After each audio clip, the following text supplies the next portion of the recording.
Hello, and welcome to my Divination guide. And in this guide, I'm going to be specifically showing you guys how to train Divination in the Hall of Memories. So the requirement to actually train in the Hall of Memories is 70 Divination. Now, the two easiest ways to get to the Hall of Memories, the one way is by using the 6-stage circuit ring. So if you right-click it, and then you can click on Guthix Memorial, and that's where I'm standing currently. The second common way is just by clicking on memory strands. And so both of those methods will teleport you right around this pool, and this pool being the entrance to the Hall of Memories. Now for recommended items, basically what you're going to want to have is some sort of divination gear. I'm using the Diviner's set. You also want to have decorated divination urns, urn enhancer, and it also helps if you have, of course, your clan avatar XP buff. Now with that all out of the way, go ahead and enter the pool.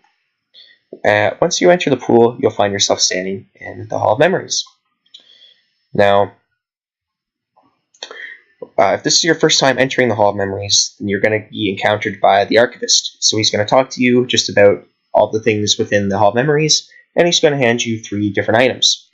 Those items being a memory-specific storage bot, a full memory jar, and an empty memory jar. Now, first I want to talk about the storage bots. So there's 5 different storage bots, and you get them all in a different and on order. So you get your first one, then you fill it up with the specific memory, and then hand it in, get the second one, and so on and so on. Now you need to fill it up with 250 of its specific memory, and upon doing so, you will also get their permanent bonuses. And so you'll start off with the Augie bot. Then you'll go down to Siren, Juna, Edix, and Cress. And to figure out what memories need to be filled into them, you can just simply click the check option, and it'll show you. For me, I'm using the non-specific memory storage bot. Now, the way that you get that is by going through all 5 of the specific memory storage bots. After finishing the final one, you will then be granted with the memory storage bot. This one requires 50 of each memory, and every time you finish 50 of each memory inside this bot, you're going to go talk to the Archivist, and what he will do is he will take this bot and grant you 10,000 experience in Divination, and then he'll hand you back a new non-specific memory storage bot, and you can repeat the process as many times as you like. Now to fill up the memory bot with memories, it has to be from these memories within the Hall of Memories. And it's from all of these deactivated automatons as well as pillars. And you may have already noticed from watching, but they do change location. Some of them don't have the spiraling around them, you see.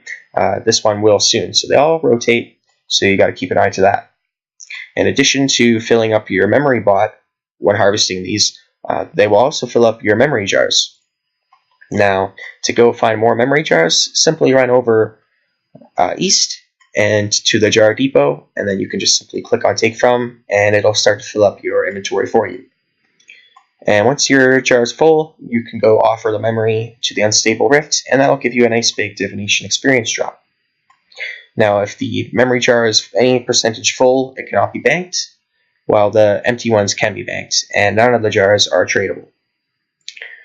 And that basically covers everything that you need to know about the storage bots, as well as memories and memory jars.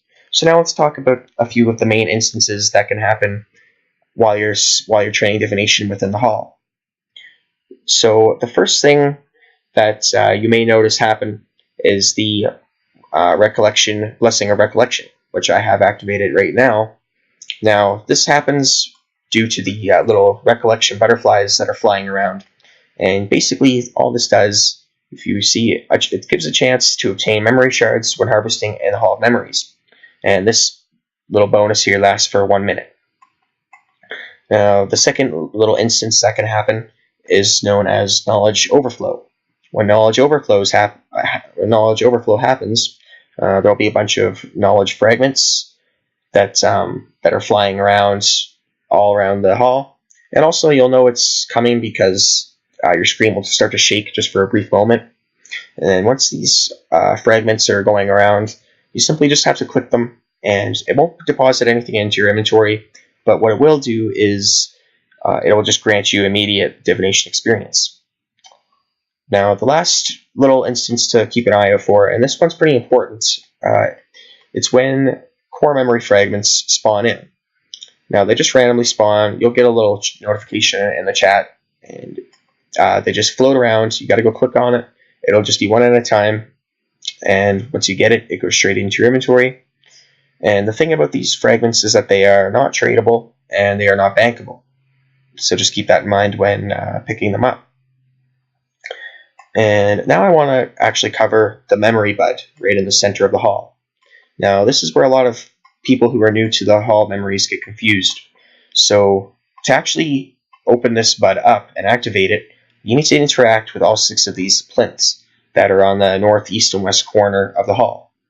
To interact with them, you need to use these core memory fragments that I just talked about.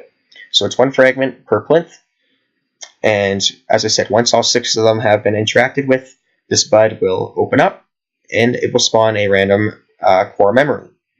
Now, there are 5 different core memories that it can spawn, and they are all the same names as the bots that you initially get at the start. So, if you remember, it is Augie, Siren, Juna, Edix, and Cress. And those are also all in their order from worst memory to best memory. So, as I said, Augie being the worst one to spawn, and Cress being the best.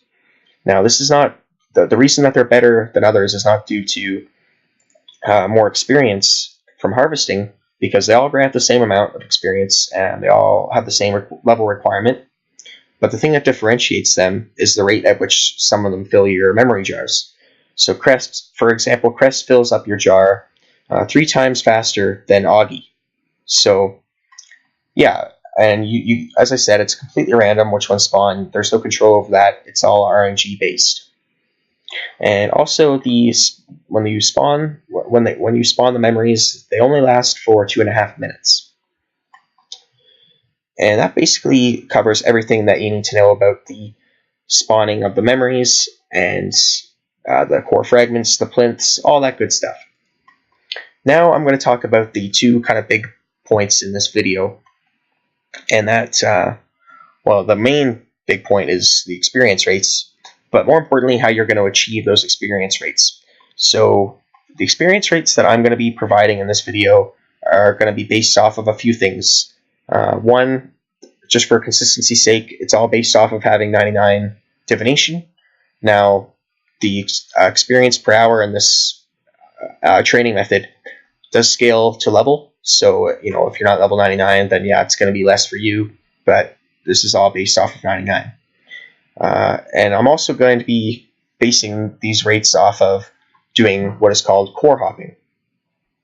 Now, core hopping is just simply hopping from world to world and harvesting from the memory bud when there's, you know, memory spirits spawned.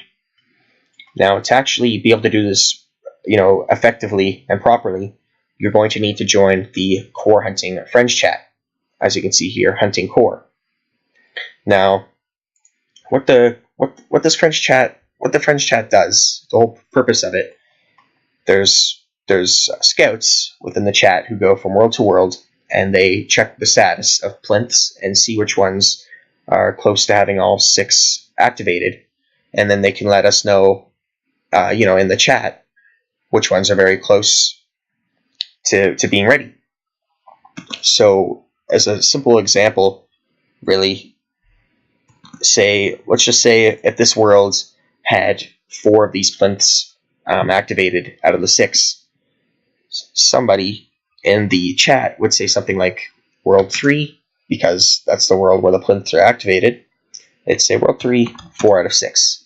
And that would simply mean, as I just said, in World 3, there's 4 out of the 6 activated.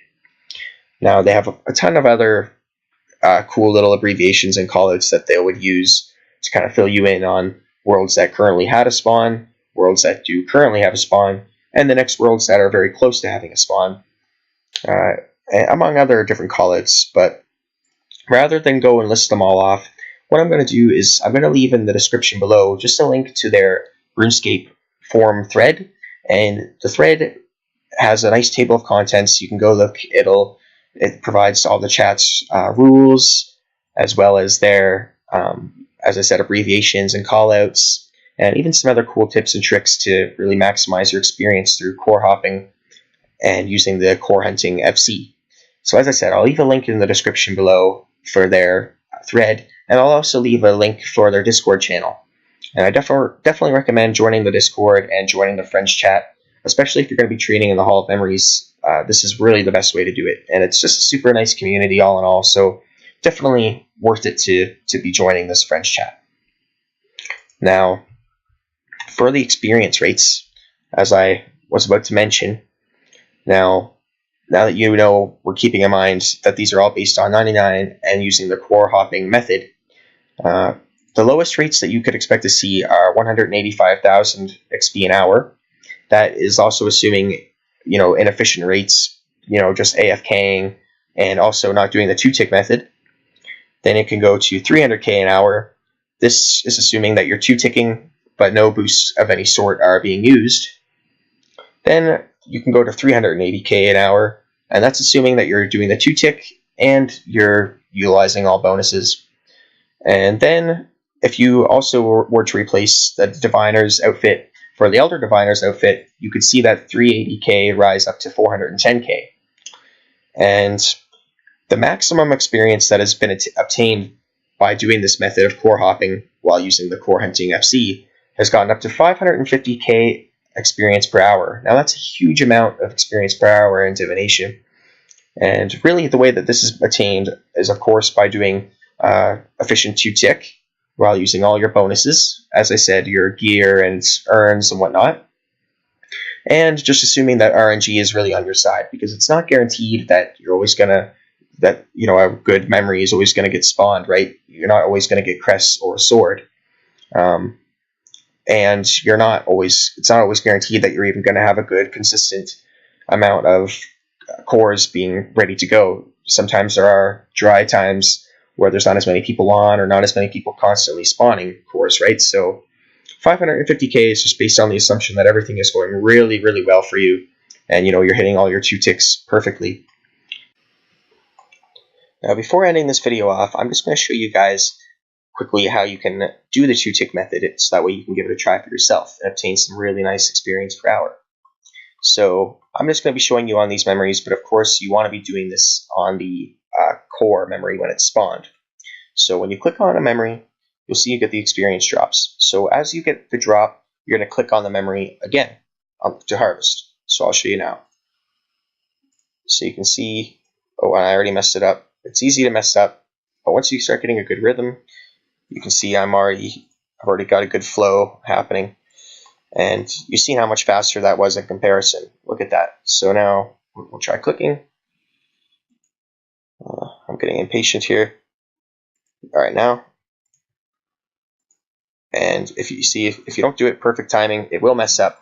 But it's really easy to get a good rhythm, and that's definitely the method that you want to be doing when you're down here clicking on the memories. And that's it for this video, you guys. As I said, make sure to check in the description to get the link for Corehunting, their forum thread, as well as their Discord link. And yeah, hopefully this video was helpful for you guys. Thanks a lot for watching, and I'll see you in the next video.